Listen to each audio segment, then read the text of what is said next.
So first term का हम यहाँ पर लास्ट टॉपिक देखने वाले हैं, जो कि होने वाला है मेद धातु। और लास्ट में मैं आपको बता दूंगा कि आपको आगे कैसे पढ़ना है, क्योंकि हो सकता है शायद कि अब मैं आपको ना पढ़ाऊँ। ठीक है, सो देख लेते हैं हम यहाँ पर। आज का शायद मेरा क्रिया शरीर का लास्ट लेक्चर होगा। सो देख लेते हैं हम यहाँ पर मेद धातु। मैं लास्ट में बताऊँगा आपको कैसे पढ़ना है आपको क्रिया शरीर, क्योंकि एज आई सेड प्रीवियसली कि I am feeling very low, very demotivated, cause channel पे सच में बोला जाए तो लाइक से ज़्यादा डिसलाइक आ रहे हैं। और मैंने प्रूफ भी डाला है आपको कम्युनिटी पोस्ट पे और टेलीग्राम पे। ठीक है, so let it be. Start करते हैं मेद धातु से। फर्स्ट टर्म का लास्ट चैप्टर है क्रिया शरीर, यहाँ पर ख़त्म हो जाएगा पेपर 1 और पेपर 2 का। ठीक है, सो निरुक्ति देख लेते हैं हम। मेदयति स्नेहति अनेन इति मेद। ठीक है, कोई भी चीज़ की स्टार्टिंग हम निरुक्ति से करते हैं। निरुक्ति मतलब उसकी स्टार्टिंग कहाँ से हुई है, इसको हम बोलते हैं निरुक्ति। ठीक है, सो शरीर का स्नेहन करके शरीर को लवचिकपना देना और उसका संरक्षण करना।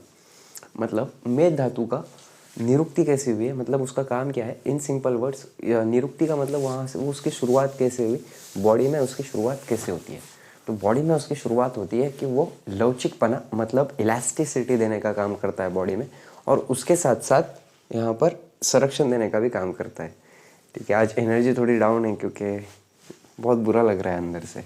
चलो कोई नहीं, पर्याय देख लेते हैं उसके बाद। पर्याय का मतलब क्या होता है कि जैसे कोई भी चीज़ के पर्याय होते हैं, जैसे कोई भी चीज़ को नाम होता है, उसके अलावा भी नाम होते हैं। जैसे मेरा नाम सोहेल है, सो कोई और इंसान होगा, मतलब मेरे ही जैसा है, तो मेरे ही दूसरे नाम हो सकते हैं, उसको हम पर्याय बोलते हैं। जैसे मेरे को कहीं और पिंटू बोल के बुलाया जाता है, कहीं और चिंटू बोल के बुलाया जाता है, लेकिन मेरा असली नाम सोहेल ही है।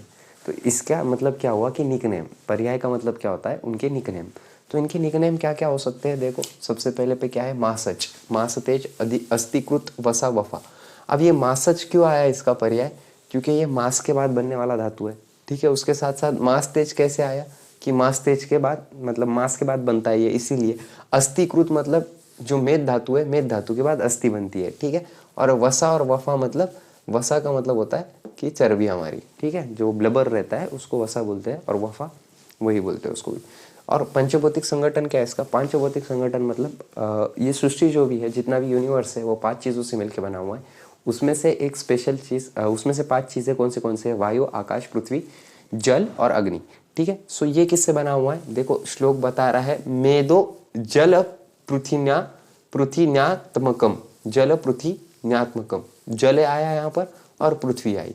ठीक है, सो ये जो मेद है उसमें किसका आधिक्य होता है, कौन ज़्यादा होता है पांच भौतिक संगठन में। सो यहाँ पर कौन ज़्यादा होता है दिख रहा है आपको, गुड, जल और पृथ्वी यहाँ पर ज़्यादा होती है। उसके बाद स्वरूप क्या है इसका, स्वरूप मतलब ये इसके गुण क्या है, ये होता कैसे है। जैसे मेरा गुण है कि मैं पढ़ाता अच्छा नहीं हूँ, है ना, इसलिए आप मेरे को डिसलाइक कर रहे हो। चलो कोई नहीं, तो ऐसा मेरा एक गुण है कि मैं पढ़ाता अच्छा नहीं हूँ। दूसरा गुण मेरा, मेरे को पढ़ाई करने अच्छी नहीं लगती। तीसरा, मैं फुटबॉल बहुत अच्छे से खेल लेता हूँ। ऐसे मेरे गुण होंगे, आपके भी गुण होंगे बहुत अच्छे खासे। तो उसी तरह यहाँ पर भी इसके गुण है, स्वरूप है इसके। जैसे कि कौन से, ये द्रव्य रहता है, द्रव्य मतलब लिक्विड है। उसके बाद स्निग्ध है मतलब चिपचिपा है, मतलब स्लीपरी है। उसके बाद मृदु है, मृदु मतलब नरम है, सॉफ्ट है। उसके बाद गुरु है, गुरु भी है ये, मतलब हार्ड भी हो सकता है कहीं कहीं पे। और उसके बाद स्थिर है, स्थिर मतलब एक ही जगह पर ठहरा हुआ है। कैसा है, एक ही जगह पर ठहरा हुआ है। आप मेद धातु को एडिपोज टिश्यू से कंपेयर कर सकते हो। ठीक है, गुड। उसके बाद की बात देख लेते हैं हम कि स्त्रोतस। अब स्त्रोतस मैंने बहुत बार समझा दिया, एक और बार समझा देता हूँ। स्त्रोतस का मतलब होता है यहाँ पर कि ट्रांसपोर्टेशन। अब इसका ट्रांसपोर्टेशन कैसे होता है, उसको हम स्त्रोतस बोलते हैं। आयुर्वेद में स्त्रोतस बोला जाता है इसको, लेकिन मॉडर्न के हिसाब से इसकी तुलना की जाए तो इसको ट्रांसपोर्ट भी बोल सकते हैं। तो इसके स्त्रोतस क्या है, तो इसके स्त्रोतस है वृक्क और वफान, किसके हिसाब से, चरक से, आचार्य चरक के हिसाब से, और कटी और वृक्क सुश्रुत के हिसाब से। अब वृक्क का मतलब क्या होता है, किडनी होती है। ठीक है, कटी का मतलब क्या होता है, पेल्विक रीजन होता है। ठीक है, और वपा वहन का मतलब क्या होता है, it's nothing but adipose tissues. Okay, good. उसके बाद अंजलि प्रमाण, अंजलि प्रमाण भी बहुत अच्छे से समझा दिया था मैंने। अंजलि प्रमाण इज नथिंग बट, आयुर्वेद में अंजलि प्रमाण का मतलब होता है मेजरमेंट। कोई भी चीज़ को हम मेजरमेंट करने के लिए अंजलि प्रमाण यूज़ करते हैं। अंजलि प्रमाण का जो ये हाथ है आपके, ये जो ऐसे करते हो ना, तो इसमें जितना समाया, इसमें मुट्ठी भर के जितना समाया उसको बोलते हैं हम अंजलि प्रमाण। ठीक है, एकदम सिंपल वर्ड्स में। तो अंजलि प्रमाण कितने हैं? 2 है इसका। उसके बाद उत्पत्ति कैसी होती है इसकी, मतलब बॉडी में बनता कैसे है ये, तो बहुत सिंपल वे है कि जो हम आहार लेते हैं, जो फूड हम लेते हैं, उसमें मेद धातु का अंश होता है। मतलब मेद धातु के न्यूट्रिएंट होते हैं मॉडर्न के हिसाब से तुलना की जाए तो वो जो मेज धातु के अंश होते हैं, जो न्यूट्रिएंट होते हैं, वो खाते हैं हम। और वो खाने के बाद कहाँ पर जाता है? वो स्टमक में जाता है। और स्टमक में क्या होता है? मांस धातु अग्नि होती है। क्या होता है? मेद धातु अग्नि, मेद धातु अग्नि होती है। और वो मेद धातु अग्नि क्या करती है? उसको मेटाबोलाइज करके उसका स्थायी मेद धातु बनाती है। स्थायी मेद धातु मतलब कि ये इधर से उधर जा सकता है with the help of this स्त्रोतस। ओके, उसके बाद उपधातु क्या है इसका? तो स्नायु है। अब उपधातु भी बहुत बार समझा दिया मैंने कि मेद कुछ बनाता होगा उसके बाद भी, तो वो क्या बनाता है? स्नायु। ठीक है, और मेद का मल क्या है? मल मतलब वेस्ट प्रोडक्ट क्या है मेद का? मल वेस्ट प्रोडक्ट। ठीक है, तो क्या है इसका वेस्ट प्रोडक्ट? स्वेद है। स्वेद मतलब आपका स्वेट। ओके, उसके बाद कार्य क्या है इसका? तो एक श्लोक बहुत बार बोल दिया है मैंने आपको, एक और बार बोलता हूँ। प्रीणन जीवन लेपो स्नेहो धारण पूर्णे गर्भो उत्पादच्च धातु नाम श्रेष्ठ कर्म क्रमात् स्मृतम। यहाँ पर लिख देता हूँ, प्रीणन जीवन लेपो स्नेहो धारण पूर्णे गर्भो उत्पादच्च धारण पूर्ण गर्भोत्पादक धातुना श्रेष्ठ कर्म कर्मात स्मृतम। ठीक है, यह श्लोक बहुत ज़्यादा इंपॉर्टेंट है। 10 मार्क तो पक्के देगा ही आपको ये यूनिवर्सिटी में, क्योंकि ये संहिता अध्ययन में भी है, क्रिया शारीर में भी है, रचना शारीर में भी है, और पदार्थ विज्ञान में भी। 5 सब्जेक्ट में ये श्लोक है। तो हमारे धातु कितने होते हैं?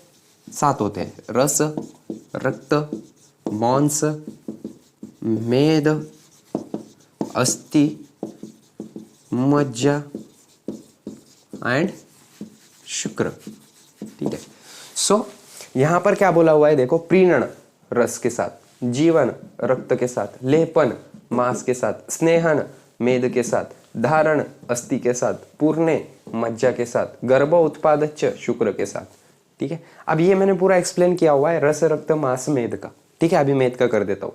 अस्थि मज्जा शुक्र ये सेकंड टर्म में, और वो आपको ही पढ़ना है, मैं तो शायद नहीं पढ़ाने वाला हूँ, शायद बोल रहा हूँ। तो देखते हैं हम कार्य क्या है। स्नेहन है इसका, देखो 1 2 3 4 नंबर पे आता है, 1 2 3 4 स्नेहन।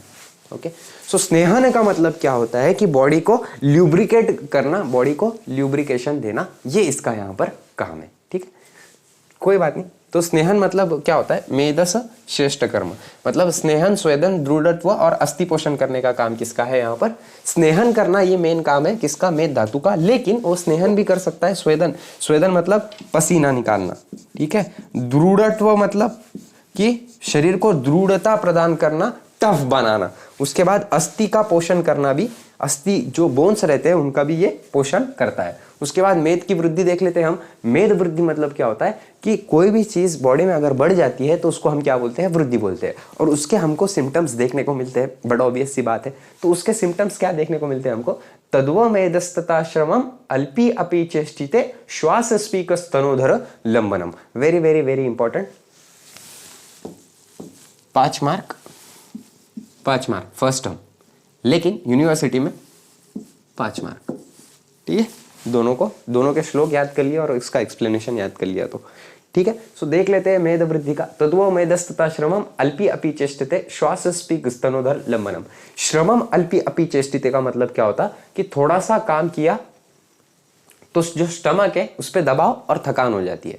मतलब हमने थोड़ा सा भी शारीरिक काम किया, जैसे फिजिकल वर्क किया, तो हमारे पेट पे क्या होता है कि तकलीफ होने लगती है। क्यों तकलीफ होने लगती है? क्योंकि वहाँ पर ब्लबर बहुत ज़्यादा बन जाता है, एडिपोज टिश्यू बहुत ज़्यादा बन जाता है, चर्बी बहुत ज़्यादा हो जाती है, और उसकी वजह से उस पर तान आता है, और उसमें जब भी हमको थकान महसूस होती है, जैसे कि यहाँ पर मैं किसी को नहीं बोल रहा हूँ, लेकिन फिर भी एक एग्जांपल के तौर पे जो मोटे लोग रहते हैं ना, वो ज़्यादा काम नहीं कर पाते, आपको भी पता होगा, ठीक है। लेकिन उसके बाद क्या हो सकता है, उसके अलावा भी स्पीक स्तनोदर लंबनम, स्पीक प्रदेश, जो स्पीक प्रदेश है आपका, वो स्तन मतलब आपके ब्रेस्ट और उदर मतलब चेस्ट के ऊपर का रीजन, यहाँ पर क्या हो जाता कि फ्लबीनेस आ जाता है, मोटापा आ जाता है और मोटे मोटा हो जाता है ये सब, ठीक है।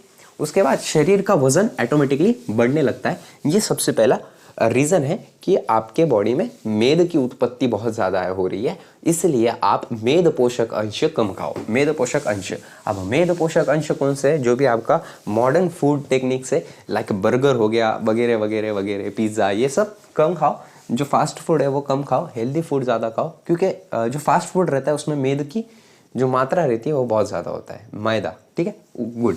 उसके बाद मेद क्षय, अगर मेद का क्षय भी हो गया तो ये भी अच्छा नहीं है, क्योंकि आयुर्वेद ने पहले ही बोला हुआ है कि हर चीज़ समयोग में होनी चाहिए, ठीक है। सो मेदसी स्वपनन कट्या प्लीहा वृद्धि, क्या बोलना है, मेद क्षय हुआ तो बॉडी में क्या बोलना है वाग्भट जी का, तो आचार्य वाग्भट बोलते हैं कि मेदसी स्वप्नन कट्या प्लीहा वृद्धि। कटी स्वाप मतलब क्या होता है कि जो आपका बैक पेल्विक का रीजन है, जो आपका पेल्विक का रीजन है, जो कमर है आपकी, वो एरिया आपका बहुत ज़्यादा वीक हो जाएगा अगर आप में मेद की वृद्धि हुई तो, सॉरी मेद का क्षय हुआ तो, मेद क्षय मतलब मेद आपकी बॉडी में से कम हुआ तो। उसके बाद क्या होगा कि प्लीहा की वृद्धि हो जाएगी, मतलब स्प्लीन इनलार्जमेंट आपको देखने को मिलेगी, जो स्प्लीन होती है वो इनलार्ज हो जाएगी, आपकी बड़ी हो जाएगी, ठीक है। उसके बाद ये तो बोला हुआ नहीं है, लेकिन फिर भी हम मॉडर्न के हिसाब से ये तुलना कर सकते हैं कि जो त्वचा है हमारी, स्किन है, केस है मतलब हेयर है हमारे, नेत्र है मतलब जो आईज है हमारे, जो नख है मतलब नेल्स है हमारे, और जो दांत है उनमें सूखापन ज़्यादा आ जाएगा और चमक भी कम हो जाएगी। So thank you so much, have a great day, और आप BAMS फर्स्ट ईयर पास हो जाओ, ऐसी मैं आपसे गुजारिश करता हूँ। और यहाँ पर मैं क्रिया शरीर का फर्स्ट टर्म ख़त्म कर देता हूँ, ख़त्म करने की घोषणा कर देता हूँ, क्योंकि हर चीज़ मैंने डिटेल में पढ़ाई हुई है, प्लेलिस्ट जाके देख सकते हो आप, मैंने पूरी मेहनत के साथ पढ़ाया है। यहाँ पर बहुत ज़्यादा बुरा लग रहा है कि शायद मैं पढ़ा ना पाऊँ आगे।